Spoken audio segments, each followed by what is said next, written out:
Hello दोस्तों, I hope you will be fit and fine. So हमने last two videos में 3 videos में direct indirect शुरू कर दिया है। हमने 3 वीडियोस में फर्स्ट में रूल्स देखे थे डायरेक्ट इनडायरेक्ट के पूरे ही। सेकंड वीडियो में हमने असर्टिव एग्जांपल्स देखे थे और थर्ड वीडियो में हमने WH वर्ड और इंट्रोगेटिव एग्जांपल्स देखे थे। ठीक है, तो अगर पहले आपने वो वीडियो नहीं देखा है तो अच्छे से देख लो, बिकॉज़ पहले ये टॉपिक सीखने बहुत ही ज़्यादा इम्पोर्टेंट है। सो सीक्वेंस वाइज अगर हम सीखते हैं तो अच्छे से सीख पाते हैं। तो पहले हम डिस्कस कर चुके हैं सब चीज़ के बारे में, फिर भी मैं आपको कहता हूँ कि अगर आपने टेंसेस और प्रोनाउंस अच्छे से नहीं सीखे हैं तो आप सीख लो, उसके बाद में डायरेक्ट इनडायरेक्ट सीखना, ताकि आपको बहुत ही अच्छे से समझ में आएगा। और मुझे आशा है कि आपने जो वीडियोस देखे हैं वो वीडियोस आपको अच्छे से समझ में आए होंगे। नो डाउट्स कि मेरे वीडियो टाइम टेकिंग होते हैं, लेकिन जैसा कि मैंने कहा है कि अगर आप टाइम नहीं दोगे किसी टॉपिक को तो आप अच्छे से नहीं सीख पाओगे, दैट इज़ फॉर श्योर। तो अंत तक वीडियो को देखो बिना थके और कंटिन्यूअसली प्रैक्टिस करो एंड यू कैन इम्प्रूव। सो हम अब आगे बढ़ते हैं। इस वीडियो में हम डिस्कस करने वाले हैं exclamatory examples of direct indirect. तो पहले तो आपको ये पता होना चाहिए कि एक्सक्लेमेटरी सेंटेंसेस क्या होते हैं। Exclamatory it is the one type of example और one type of sentence examples. Okay, तो वो सेंटेंस किस तरह से होते हैं और वो डायरेक्ट में से इनडायरेक्ट में कैसे चेंज होंगे वो आपको जानना जरूरी है। So let us begin exclamatory examples of direct indirect sentences. So as you can see on the screen, यहाँ पर exclamatory sentences के rules है कुछ। सबसे पहले आपको rules जानना ज़रूरी होता है। जैसा कि मैंने कहा था कि हर एक टॉपिक में डायरेक्ट इनडायरेक्ट के हर एक टाइप के सेंटेंसेस में थोड़े से अलग रूल्स होते हैं। ओके, कुछ कॉमन्स होते हैं। तो कॉमन क्या होता है, नरेशन में जब हम चेंज करते हैं तो प्रोनाउन का चेंज और टेंस का चेंज कॉमन होता है, बाकी सब चेंज होता रहता है। तो सबसे पहला रूल है reporting verb is changed into exclaimed with और abstract noun plus abstract noun. तो देखो रिपोर्टिंग वर्ब में सबसे पहले क्या आता है, तो जैसा कि हमने सेंटेंस में आगे सीखा है कि ये सेड या सेड टू जब होता है तो उसको हम रिपोर्टिंग वर्ब बोलते हैं। ठीक है, और जब हम एक्सक्लेमेटरी सेंटेंस को जब चेंज करते हैं तो रिपोर्टिंग वर्ब में टोल्ड नहीं होगा, सेड का सेड नहीं रहेगा और न आस्क्ड होगा, क्या होगा, एक्सक्लेम्ड विथ वर्ड आएगा। देखो एक्सक्लेम्ड वर्ड यूज़ करना है और उसके साथ में विथ यूज़ करना है। और उसके बाद में एब्स्ट्रैक्ट नाउन। एब्स्ट्रैक्ट नाउन क्या होता है, तो उसके लिए नाउन जानना जरूरी है। तो एब्स्ट्रैक्ट नाउन होता है कि खुशी, दुख, surprise, that means Joy, sorrow, surprise. तो इस टाइप के वर्ड यूज़ होते हैं, किसको देखकर यूज़ होते हैं कि सेंटेंस किस तरह से कहा गया है। हम आगे एग्जाम्पल सॉल्व करेंगे तब आपको समझ में आ जाएगा। ठीक है, तो आपको इतना याद रखना है कि एक्सक्लेम्ड विथ यूज़ होता है और उसके साथ में एक नाउन यूज़ होता है। ओके, कनेक्टर जो है इस सेंटेंस में दैट लगता है, असर्टिव सेंटेंस की तरह कनेक्टर दैट लगता है। फिर exclamatory sentences start with. Exclamatory sentences किससे स्टार्ट होते हैं, तो एक्सक्लेमेटरी जो सेंटेंसेस है डायरेक्ट स्पीच में कोई व्हाट से स्टार्ट होता है, कोई हाउ से स्टार्ट होता है। देखो व्हाट और हाउ जो है WH वर्ड है, लेकिन इनसे एक्सक्लेमेटरी सेंटेंसेस भी स्टार्ट होते हैं। और कुछ सॉरोफुल वर्ड्स, कुछ एक्सक्लेमेटरी वर्ड्स, इनको जो है एक्सक्लेमेटरी वर्ड बोलते हैं, जैसे कि आलास। आलास दुख के लिए, सॉरो के लिए यूज़ होता है। ओ सरप्राइज के लिए यूज़ होता है। हुर्रे, हुर्रे जो है खुशी के लिए यूज़ होता है। तो इस टाइप के वर्ड्स यूज़ होते हैं, तो इससे स्टार्ट होते हैं। और इनडायरेक्ट में जब हम इसको चेंज करेंगे, in indirect they are removed. देखो इन वर्ड्स को जब अगर यूज हो रहे हैं तो इन वर्ड्स को नरेशन में जब हम आंसर बनाएंगे तब ये रिमूव हो जाएंगे, याद रखना है। और सेंटेंस में क्या लगेगा, वेरी या फिर रियली, या तो वेरी लगेगा या तो रियली लगेगा सेंटेंस में। एग्जाम्पल में हम देख लेंगे। और सबसे इंपॉर्टेंट चीज, exclamatory sentences is changed into assertive sentences. Exclamatory sentences assertive sentences में चेंज होते हैं, ये याद रखना है। इंट्रोगेटिव और WH थे वो भी असर्टिव सेंटेंसेस में चेंज होते थे। और एक्सक्लेमेटरी सेंटेंसेस है ये भी असर्टिव में ही चेंज होंगे, ये याद रखना है। तो यहाँ पर फर्स्ट एग्जांपल हम यहाँ पर लिखे हुए हैं, आप देख सकते हो कि मोहन सेड हुर्रे। देखो यहाँ पर जैसा कि मैंने कहा स्टार्ट होगा ये जो वर्ड्स है उससे, तो यहाँ हुर्रे से स्टार्ट हुआ है। I have passed, that means Mohan ने कहा कि हुर्रे, हुर्रे है इसका कोई मीनिंग नहीं होता है। हुर्रे जो है एक भाव है जो खुशी के लिए हम यूज़ करते हैं। तो हुर्रे आई हैव पास्ड मतलब मैं पास हो गया हूँ, ठीक है, तो ये खुशी की बात है। तो जब हम इसका आंसर लिखेंगे तो किस तरह से आंसर आएगा ये याद रखना इंपॉर्टेंट है। तो सबसे पहले हम यहाँ पर लिखेंगे मोहन, ठीक है, क्योंकि हमारा सब्जेक्ट है वो स्पीकर। और देखो सेड आया, रिपोर्टिंग वर्ब है, तो सेड की जगह पे हमें क्या लिखना है, जैसा कि मैंने कहा है एक्सक्लेम्ड विथ। देखो यहाँ पर अब कैसे पता चला कि ये सेंटेंस एक्सक्लेमेटरी है, तो देखो ये जो एक मार्क है एक्सक्लेमेटरी मार्क, ये मार्क सिर्फ एक्सक्लेमेटरी सेंटेंसेस में ही होगा। तो आपको पहले आइडेंटिफाई करना है कि एग्जैक्टली सेंटेंस एक्सक्लेमेटरी है, इंट्रोगेटिव है कि असर्टिव है, ठीक है। तो ये मार्क जरूरी है, एक लाइन होती है और फिर एक डॉट होता है, ठीक है, तो वो एक्सक्लेमेटरी मार्क है। तो हुर्रे। अब सेड की जगह पर हमें रिपोर्टिंग वर्ब लिखना है, तो रिपोर्टिंग वर्ब में सबसे पहले हम क्या लिखेंगे, एक्सक्लेम्ड विथ, यहाँ पर लिखा हुआ है तो वो हम यहाँ पर लिखेंगे, ठीक है। तो एक्सक्लेम्ड विथ लिखने के बाद में देखो मैंने उसके बाद में यहाँ प्लस करके एब्स्ट्रैक्ट नाउन लिखना है। तो कौन सा एब्स्ट्रैक्ट नाउन आएगा, मतलब कौन सा नाउन, कौन सा वर्ड यूज़ करना है, वो डिपेंड करता है कि ये सेंटेंस किस तरह से कहा गया है, खुशी के साथ में, दुख के साथ में, सरप्राइज के साथ में, दृढ़ा के साथ में। तो हम लिखेंगे कि ये sentence hurray I have pass, कोई भी पास हो जाएगा तो वो खुशी की बात होगी। तो हम यहाँ पर लिखेंगे जॉय, ठीक है, हैप्पीनेस भी लिख सकते हो, जॉय भी लिख सकते हो, प्लीजर PLEASURE भी लिख सकते हो। तो मोहन एक्सक्लेम्ड विथ जॉय, देखो अब इतना लिख दिया हमने। और फिर कनेक्टर लिखना है, तो ऊपर हमने कनेक्टर देखा है, कनेक्टर क्या लगेगा, तो कनेक्टर यहाँ पर लगेगा दैट, ठीक है। तो यहाँ पर कनेक्टर हमने दैट लिख दिया और दैट के बाद में देखो जैसा कि मैंने कहा था कि इनडायरेक्ट सेंटेंस में ये जो वर्ड्स है वो रिमूव हो जाते हैं, तो गलती से भी आपको ये वर्ड को लिखना नहीं है। जितने भी वर्ड यहाँ पर मैंने लिखे हुए हैं इनको यहाँ से हटा देना है सेंटेंस में से आंसर में। तो हुर्रे हट जाएगा तो कितना बचा, आई हैव पास्ड। अब ये सेंटेंस जो है जैसा हम असर्टिव में चेंज करते हैं वैसे ही चेंज होगा। तो आई मतलब फर्स्ट पर्सन, तो फर्स्ट पर्सन मीन्स किसको देखकर चेंज करना है, तो यहाँ सिर्फ एक ही है, स्पीकर है, तो मोहन है। तो आई का चेंज मोहन की तरह होगा, तो मोहन इज़ द बॉय, तो ही हो जाएगा। और कौन से टेंस का सेंटेंस है फिर ये देखना है। देखो प्रोनाउन और टेंस दो चेंज होते हैं, तो हैव है और थर्ड वर्ब है, दैट मीन्स प्रेजेंट परफेक्ट का चेंज होता है पास्ट परफेक्ट में।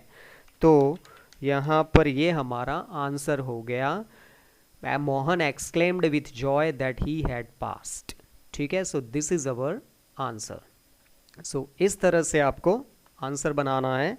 और हम नेक्स्ट एग्जाम्पल देखते हैं, शी सेड। तो सबसे पहले हम शी लिख देंगे और सब्जेक्ट जो है, सब्जेक्ट लिखने के बाद में हम रिपोर्टिंग वर्ब यूज़ करेंगे। तो रिपोर्टिंग वर्ब देखना है कि यहाँ पर सेंटेंस कैसा है। आलास, तो आलास जो वर्ड है वो दुख के लिए यूज़ होता है, दुख व्यक्त करने के लिए, ओके। क्योंकि सेंटेंस भी आप देख सकते हो, देखो आई लॉस्ट माई बुक मतलब मैंने मेरी बुक खो दी या मेरी बुक खो गई, तो ये खुशी की बात नहीं है, ऑब्वियसली ये दुख की बात है। तो सबसे पहले हम क्या लिखेंगे, एक्सक्लेम्ड, ओके। तो एक्सक्लेम्ड के बाद में तो हम यहाँ पर लिखेंगे विथ, और विथ के बाद में अब यहाँ पर लिखना है आलास की जगह पर एक वर्ड जो एब्स्ट्रैक्ट नाउन होता है। तो एब्स्ट्रैक्ट नाउन कौन सा है, यहाँ पर क्या आएगा, सो विथ के बाद में यहाँ पर क्या आएगा, दुख की बात है, तो दुख के लिए हम वर्ड यूज करते हैं सॉरो, ठीक है, याद रखना है सॉरो का मतलब होता है दुख, ये एक नाउन है, ओके। सॉरो के बाद में हम क्या लिखेंगे, क्योंकि ऑब्जेक्ट नहीं है, देखो यहाँ पर सुनने वाला कोई नहीं है, अगर सुनने वाला होता तो यहाँ पर आ जाता, ठीक है, लेकिन सुनने वाले का नाम नहीं है तो हम कुछ नहीं लिखेंगे। शी एक्सक्लेम्ड विथ सॉरो, फिर कनेक्टर दैट लगेगा, और दैट के बाद में जो सेंटेंस बचा है, देखो आलास निकल जाएगा, आलास लिखना नहीं है, याद रखना है। तो बचा कितना sentence, I lost my book. तो इसको आप कैसे चेंज करोगे, सिंपल तरीके से जैसे हम करते हैं। तो सबसे पहले आई का चेंज होगा, शी है तो आई का चेंज शी हो जाएगा, ठीक है। लॉस्ट, फिर ये देखना है कौन से टेंस का सेंटेंस है, तो सेंटेंस कौन सा है, सिंपल पास्ट। तो सिंपल पास्ट का चेंज किस में होगा, पास्ट परफेक्ट। तो हेड आ गया, हेड के बाद में देखो फिर से सेकंड वर्ब है, तो लॉस्ट का थर्ड वर्ब क्या होता है, तो लॉस्ट ही होता है, ठीक है। फर्स्ट वर्ब लूज होता है।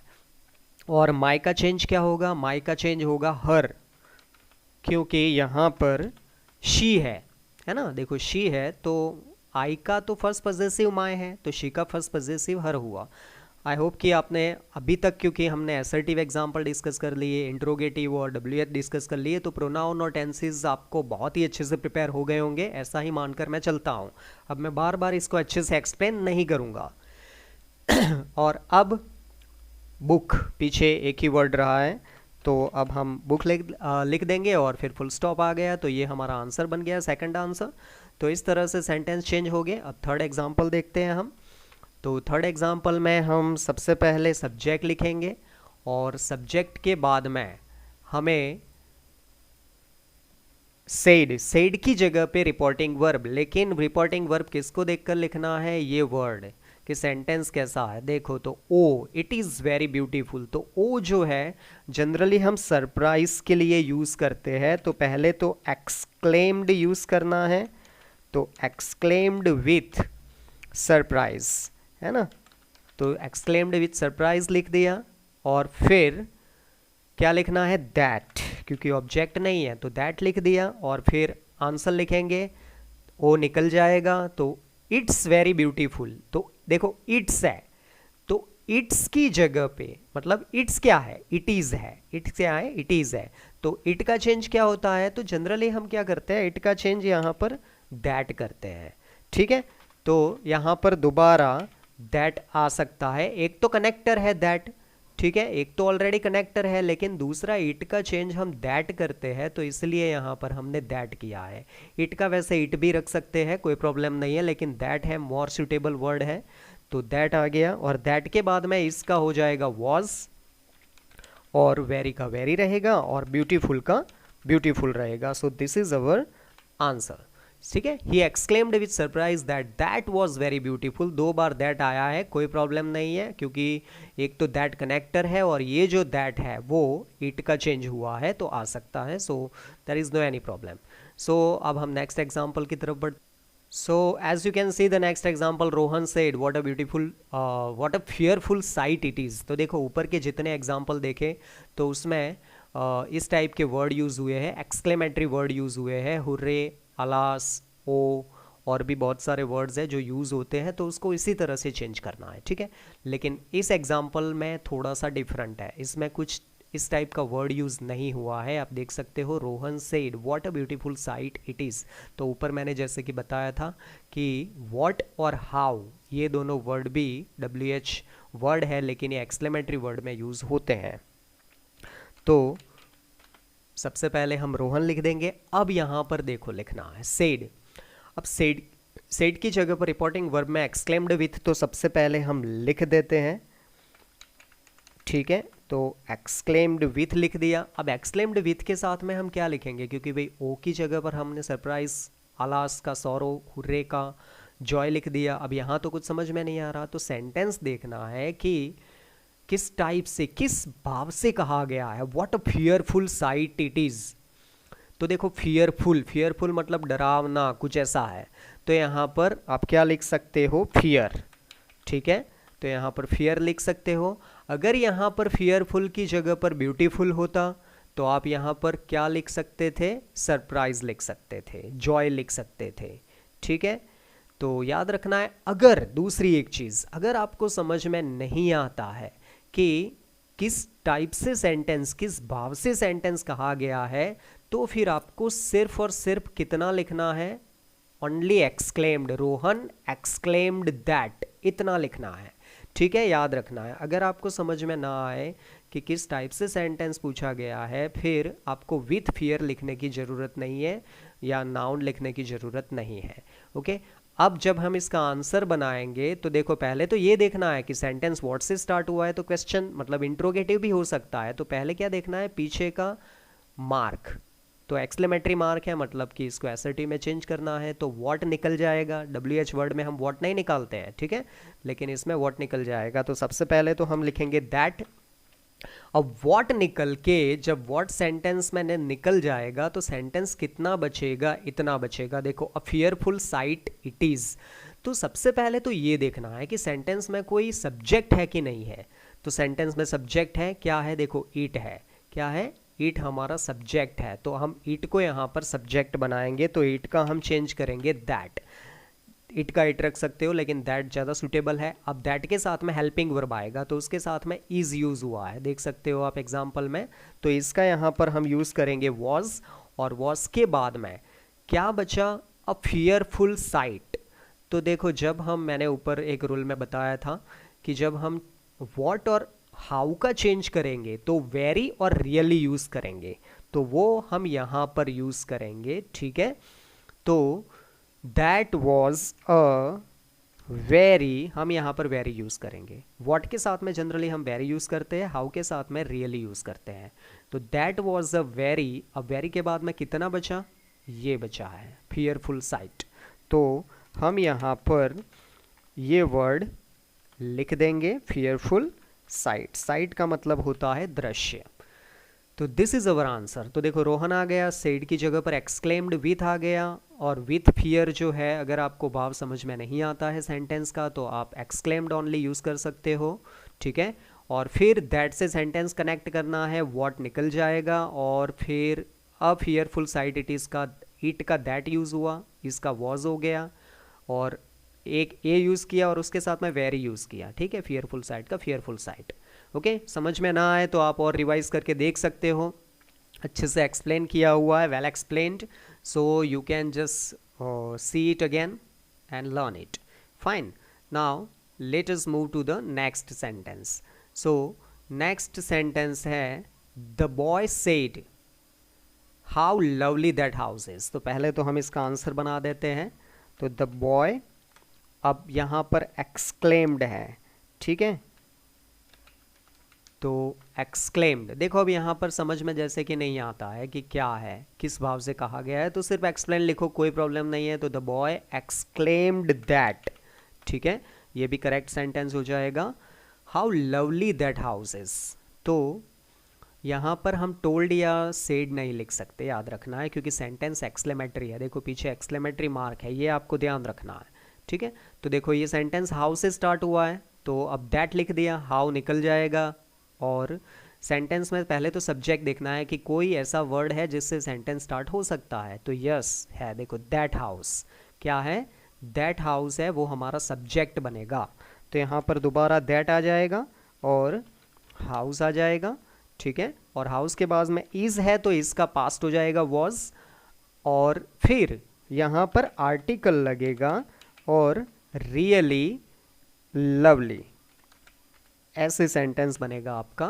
फिर से मैं बता देता हूँ, बॉय का बॉय एक्सक्लेम्ड लिखा, विथ यहाँ पर लिख सकते हो, अगर आपको लिखना है तो एक्सक्लेम्ड विथ, मैं यहाँ पर लिख रहा हूँ ऐसे ही। तो यहाँ पर सरप्राइज लिख सकते हो, ठीक है, हाउस देखकर सरप्राइज हुआ वो, तो the boy exclaimed with surprise that. तो दैट तो कनेक्टर लग गया, उसके बाद में दैट यूज हुआ, वो किसका यूज हुआ, वो ऑलरेडी दैट यहाँ पर है, उसको यूज किया, तो दैट हाउस यूज किया, इसका वॉज कर दिया। अब जब हम वेरी और रियली यूज़ करेंगे तो उसके आगे आर्टिकल कंपलसरी लगता है, याद रखना है, अगर नहीं है तो भी लगाना है। ऊपर था तो इसीलिए हमने इसमें लगाया, इस एग्जाम्पल में यहाँ पर नहीं है लेकिन फिर भी हमने यहाँ पर लगाया है। तो रियली और वेरी के आगे आर्टिकल यूज़ करना है और ए ही यूज़ करना है, ठीक है। That house was really lovely, ठीक है। तो इस तरह से हमारा आंसर बना। अब लास्ट एग्जाम्पल देख लेते हैं, हमारा लास्ट एग्जाम्पल। तो लास्ट एग्जाम्पल किस तरह से बनेगा, सबसे पहले ये देखना है। तो देखो, पीछे का पार्ट आगे है, आगे का पार्ट पीछे है, तो आप जैसे जैसे सेंटेंस बनाते हो सिर्फ वैसे ही सेंटेंस बनाना है। तो शी, ओके, शी के बाद में क्या आएगा, सेड टू है, तो सेड टू की जगह पर रिपोर्टिंग वर्ब में क्या आएगा? तो देखो यहाँ सेंटेंस कैसा है, व्हाट अ सैड न्यूज़, तो सैड है तो यहाँ पर हम लिख सकते हैं एक्सक्लेम्ड विथ जॉय या सॉरो, क्या आएगा? सॉरो आएगा, ठीक है। तो यहाँ पर सॉरो यूज़ करना है और सॉरो यूज़ करने के बाद में हम क्या लिखेंगे? सॉरो यूज़ करने के बाद में हम दैट लिखेंगे, लेकिन दैट के पहले ये देखना है सेंटेंस में कि यहाँ पर ऑब्जेक्ट यूज़ हुआ है। तो she exclaimed with sorrow to me. अब यहाँ पर देखो टू मी आएगा क्योंकि यहाँ पर सेंटेंस इस तरह से बना हुआ है, तो इसीलिए यहाँ पर टू मी यूज़ होगा, ठीक है, वो याद रखना है अच्छे से आपको। तो फिर सेंटेंस में आएगा दैट, और दैट के बाद में सेंटेंस कितना बचा? What a sad news. देखो यहाँ पर अब सब्जेक्ट नहीं मिल रहा है, जैसे इसमें दैट हाउस था, इट में इट इज़ था, ठीक है, इसमें कुछ नहीं दिया हुआ है व्हाट अ सैड न्यूज़। तो जब इसमें कुछ नहीं दिया हुआ है तो मेन किसकी बात हो रही है, हम उसकी बात करेंगे। तो सैड न्यूज़ है, तो न्यूज़ है, तो न्यूज़ कोई जीवित व्यक्ति नहीं है, तो उसके लिए हम कौन सा यूज़ करेंगे? सब्जेक्ट इट यूज़ करेंगे, ठीक है, याद रखना है। अब ये देखना है कि इस इट के साथ में हम हेल्पिंग वर्ब यूज़ करेंगे तो वॉज आएगा, ठीक है, फिर आर्टिकल यूज़ करेंगे ए आएगा, ए के बाद में फिर वेरी लिखेंगे हम, और वेरी के बाद में जितना बचा है सेंटेंस में वो आएगा, ओके, और पीछे फुल स्टॉप आएगा। तो देखो सेंटेंस इस तरह से बना, she exclaimed with sorrow to me that. अब ये जो टू मी है ना, उसको आप यहाँ पर भी लिख सकते हो, she exclaimed me with sorrow, ठीक है, ये याद रखना है, मैंने आपको बताया she exclaimed me with sorrow, यहाँ पर मी लिख सकते हो, ठीक है, ये याद रखना है। और उसके बाद में हमने दैट लिख दिया, और दैट के बाद में इट कैसे आया? तो दिस इज़ इम्पोर्टेंट कि सेंटेंस में कोई ऐसा सब्जेक्ट नहीं है, तो आपको जो मेन वर्ड है उसको देखकर, जैसे कि यहाँ पर न्यूज़ है, तो न्यूज़ के लिए न्यूज़ प्लूरल नहीं है, याद रखना है, न्यूज़ सिंगुलर है, ठीक है, तो उसके लिए हम कौन सा सब्जेक्ट यूज़ कर सकते हैं? इट, और इट के साथ में वॉज आएगा, फिर आर्टिकल लिखना है, फिर वेरी लिखना है, और सैड न्यूज़ पीछे आ गया। तो ये हमारा आंसर बना। सो आई होप कि आपको ये एग्जाम्पल समझ में आए होंगे। इसके जैसे और एग्जाम्पल्स आपको सॉल्व करने हैं, और तभी जितनी प्रैक्टिस करोगे तभी आपका इम्प्रूवमेंट होगा, और तभी आप इस टॉपिक को अच्छे से सीख पाओगे। आई होप कि आपने इस टॉपिक को अच्छे से समझा होगा। एक बार समझ में नहीं आता है तो और रिवाइज करके उस एग्जाम्पल्स को, जिस एग्जाम्पल में प्रॉब्लम है उसको सीखो अच्छे से, and you will definitely just learn this topic well, because ये जो टॉपिक है ग्रामर का वो बहुत ही टाइम टेकिंग है, लेकिन एग्जाम्पल्स जितने ज़्यादा सॉल्व करोगे उतना इम्प्रूवमेंट होता रहेगा। सो आई होप कि आप अच्छे से सीखोगे। नेक्स्ट वीडियो के साथ में इंपरेटिव एग्जाम्पल्स के साथ में हम जल्दी से मिलेंगे। Till then take care, thank you very much.